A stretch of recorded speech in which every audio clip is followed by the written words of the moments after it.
बहुत समय पहले की बात है। एक घने जंगल के बीच एक बड़ी चट्टान के ऊपर एक बुद्धिमान उल्लू रहता था और नीचे की ओर एक चालाक लोमड़ी। दोनों ही जंगल के निवासी थे, लेकिन कभी एक दूसरे से ठीक तरह से नहीं मिले थे। उल्लू हमेशा रात में जागता था और लोमड़ी दिन में अपनी चालबाजियों में लगी रहती थी। एक बार जंगल में बहुत भयंकर सूखा पड़ा। पानी की कमी होने लगी और सभी जानवरों के लिए भोजन ढूंढना मुश्किल हो गया। अब लोमड़ी को भी शिकार मिलना बहुत कठिन हो गया। एक दिन वह बेहद थकी हुई और भूखी थी। तभी उसने सोचा, मैं इस बुद्धिमान उल्लू से मदद क्यों न मांगूं? उसे जरूर कुछ न कुछ उपाय पता होगा। रात को जब चांद की रोशनी जंगल पर फैली, तो लोमड़ी उल्लू के पास पहुंची और विनम्रता से बोली, उल्लू भाई, आप तो बहुत ज्ञानी है।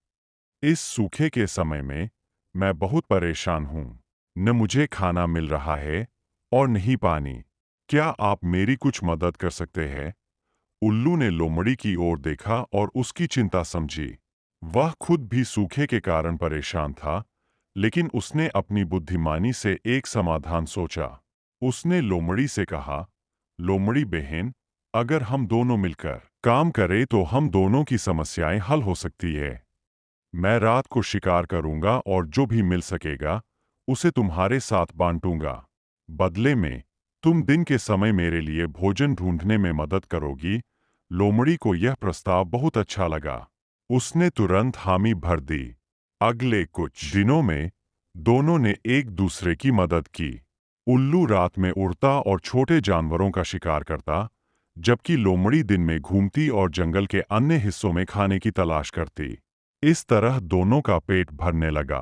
धीरे धीरे उनकी यह साझेदारी दोस्ती में बदल गई।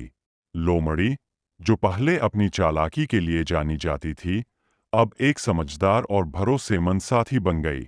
उल्लू भी अपनी गंभीरता को थोड़ा छोड़कर लोमड़ी से मजाक करने लगा।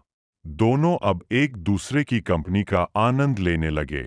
एक दिन जब जंगल में बारिश हुई और सूखा खत्म हो गया, तब भी उनकी दोस्ती वैसी ही बनी रही।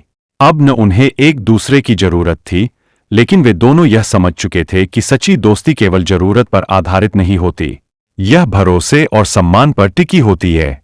और इस तरह लोमड़ी और उल्लू, जो कभी अलग अलग रहते थे, अब सबसे अच्छे दोस्त बन गए।